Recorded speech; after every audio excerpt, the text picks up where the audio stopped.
Bab kebenaran tentang bakat, ketika gen penting dan kapan menjadi tidak penting, dalam buku Atomic Habits oleh James Clear, menjelaskan bahwa bakat dan gen memiliki peran penting dalam membentuk kebiasaan dan pencapaian seseorang.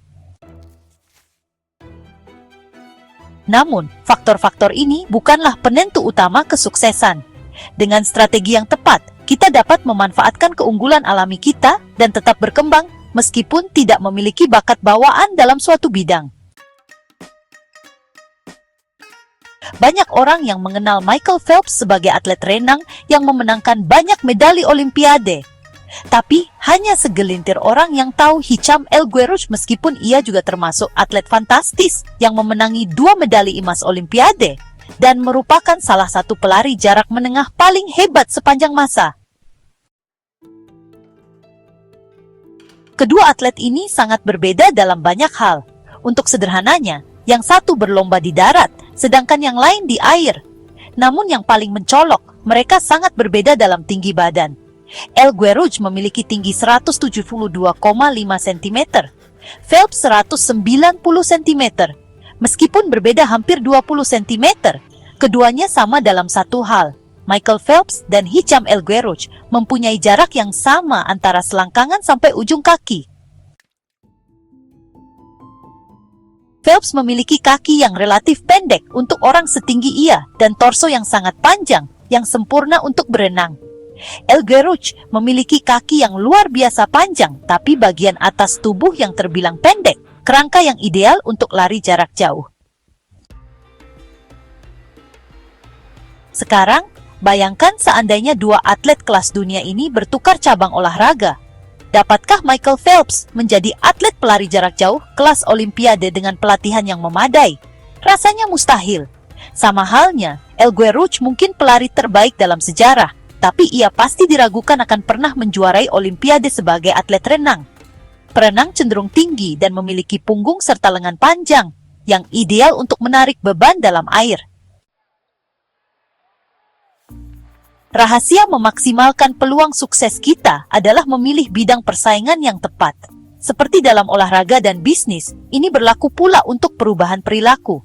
Kebiasaan lebih mudah diterapkan dan lebih memuaskan untuk dipertahankan bila selaras dengan kecenderungan dan kemampuan alami kita.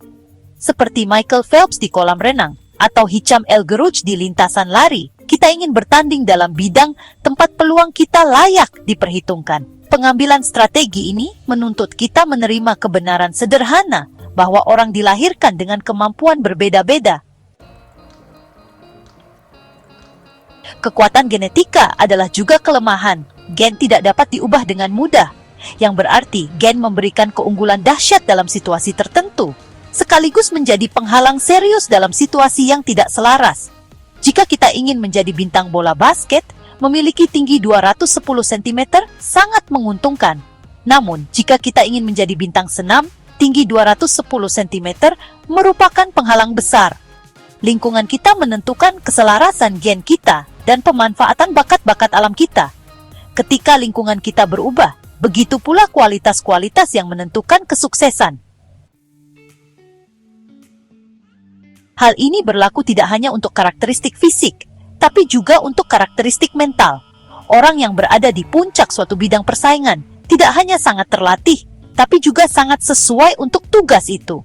Jadi, itulah sebabnya, jika kita ingin betul-betul hebat, memilih tempat yang tepat untuk berfokus adalah hal yang sangat penting. Pendek kata, gen tidak menentukan takdir kita. Gen menentukan bidang tempat kita memiliki kesempatan. Bidang tempat kita secara genetik diramalkan sukses adalah bidang tempat kebiasaan lebih mungkin memuaskan. Kuncinya adalah mengarahkan upaya kita ke tempat-tempat yang selain menggairahkan, juga sesuai dengan keahlian alami kita, menyesuaikan ambisi dengan kemampuan.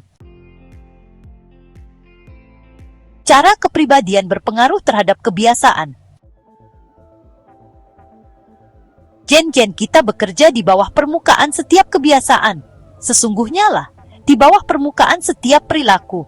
Gen terbukti berpengaruh terhadap segala sesuatu, dari jumlah jam kita menonton televisi, sampai kemungkinan kita menikah atau bercerai, atau kecenderungan kita mengalami ketergantungan pada obat, alkohol, atau nikotin.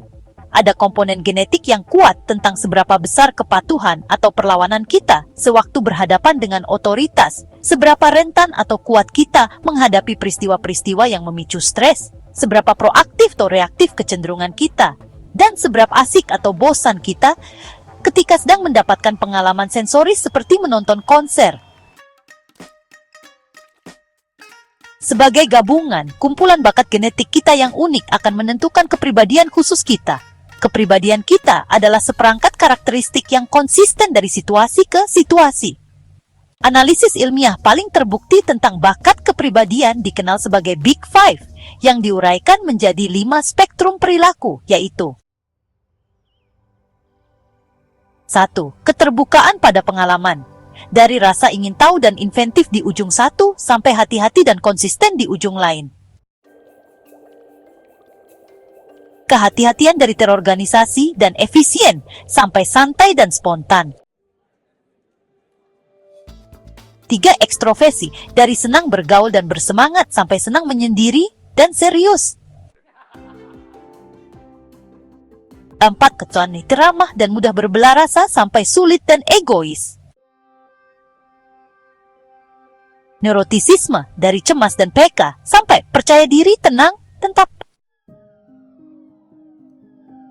5. Karakteristik ini mempunyai dasar biologis. Ekstroversi misalnya, dapat dilacak dari lahir. Ketika ilmuwan memainkan bunyi yang keras di bangsal bayi, ada bayi yang tertarik sementara ada pula yang merasa terganggu. Ketika peneliti memantau anak-anak ini sampai dewasa, mereka menemukan bahwa bayi-bayi yang tertarik pada bunyi keras lebih mungkin tumbuh menjadi sosok ekstrovert. Bayi-bayi yang terganggu lebih mungkin menjadi sosok introvert. Kebiasaan kita tidak semata-mata ditentukan oleh kepribadian kita, tapi tidak ada keraguan bahwa gen mendorong kita ke arah tertentu. Preferensi kita yang berakar kuat akan membuat perilaku-perilaku tertentu lebih mudah bagi sebagian orang daripada bagi orang lain. Seseorang yang memiliki nilai rendah dalam kehati-hatian, misalnya, akan berpeluang lebih kecil untuk hidup rapi secara alami. Untuk mudahnya, kita harus membangun kebiasaan-kebiasaan yang berpeluang bagi kepribadian kita. Jika teman kita mengikuti diet rendah karbo, tapi kita mendapati bahwa yang berhasil bagi kita adalah diet rendah lemak, ambil yang sesuai bagi kita. Jika kita ingin membaca lebih banyak, jangan malu kalau kita lebih suka membaca novel romantis daripada non-fiksi. Baca apapun yang membuat kita merasa puas. Kita tidak harus membangun kebiasaan-kebiasaan yang disarankan orang lain. Pilihlah kebiasaan yang paling sesuai dengan kita, bukan kebiasaan yang paling populer. Cara mencari arena tempat kita berpeluang menang.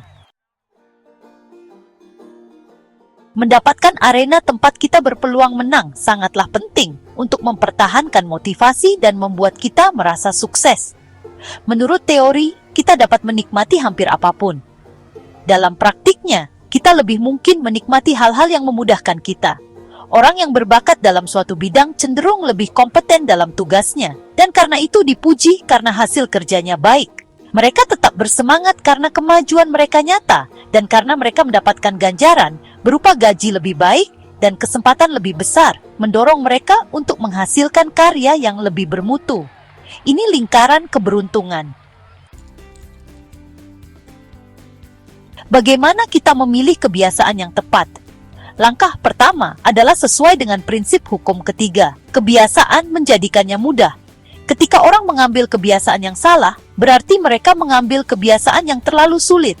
Ketika kebiasaan itu mudah, kita lebih mungkin meraih kesuksesan. Ketika sukses, kita lebih mungkin merasa puas.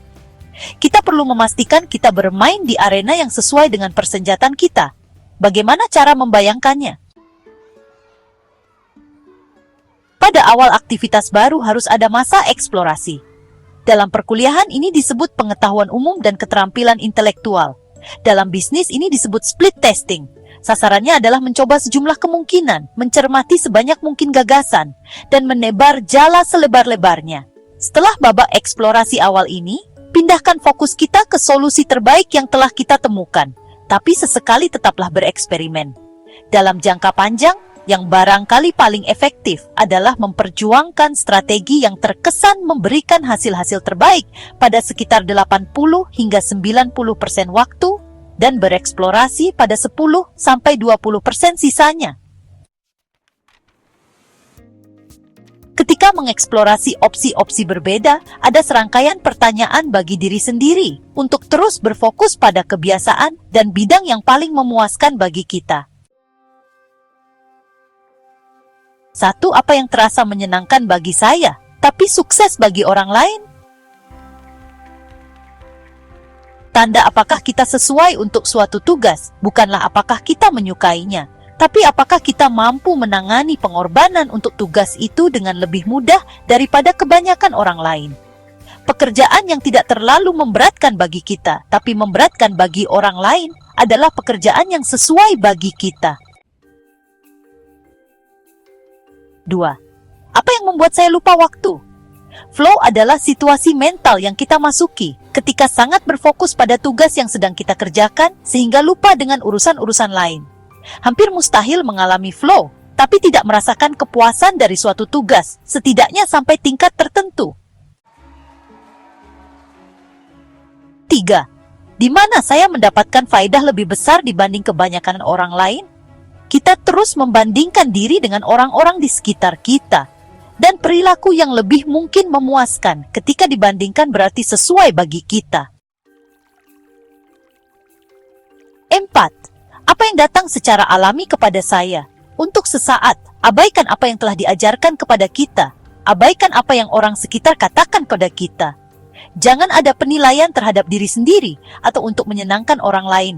Jangan ada kritik pada diri sendiri, hanya perasaan tertarik dan senang. Setiap kali kita merasa autentik dan asli, kita berada di arah yang benar. Sebagian proses ini memang hanya kebetulan. Yang betul-betul hebat adalah orang-orang yang tidak hanya bekerja keras, tapi juga memiliki keberuntungan yang baik untuk bertemu dengan kesempatan-kesempatan yang menguntungkan.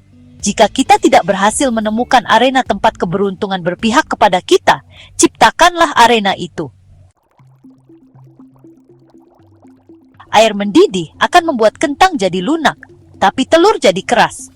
Kita tidak dapat mengendalikan apakah kita sebutir kentang atau sebutir telur, tapi kita dapat memutuskan bermain di arena tempat orang bisa lebih baik ketika keras atau lunak. Bila dapat menemukan lingkungan yang lebih menguntungkan, kita dapat mengubah situasi dari semula merugikan menjadi menguntungkan kita. Cara memanfaatkan gen-gen kita maksimal. Gen kita tidak meniadakan keharusan bekerja keras. Gen menjadikan kerja keras jelas. Gen mengatakan kepada kita apa yang perlu diberi kerja keras. Begitu menyadari kekuatan-kekuatan kita, kita tahu di mana harus mengerahkan waktu dan energi. Kita tahu tipe kesempatan yang harus dicari dan tipe tantangan yang harus dihindari. Makin baik kita memahami sifat dasar kita, makin baik strategi yang dapat kita jalankan. Gen tidak membuat kita sukses jika kita tidak melakukan apa yang harus dilakukan. Jika kita tidak melakukan latihan yang cukup, tidak mungkin mengatakan bahwa kita telah memaksimalkan faktor genetik. Sampai kita bekerja keras seperti atlet yang kita kagumi, jangan mengatakan bahwa kesuksesan mereka hanya kebetulan. Jadi, bab kebenaran tentang bakat, ketika gen penting dan kapan menjadi tidak penting. Dalam buku Atomic Habits oleh James Clear menegaskan bahwa bakat dan gen memang memiliki peran dalam membentuk kecenderungan dan keunggulan alami seseorang. Tetapi kebiasaan yang dibangun tetap menjadi faktor utama dalam mencapai kesuksesan. Dengan memilih kebiasaan yang sesuai dengan kekuatan alami kita dan bekerja secara konsisten, kita dapat mengoptimalkan potensi diri dan mencapai hasil luar biasa. Untuk mendapatkan buku Atomic Habits karya James Clear, klik tautan pada deskripsi video ini untuk melakukan pembelian secara online di bellbook.com. Bellbook.com adalah toko buku online yang sudah berdiri sejak tahun 2009 dan melayani pengiriman ke seluruh wilayah di Indonesia.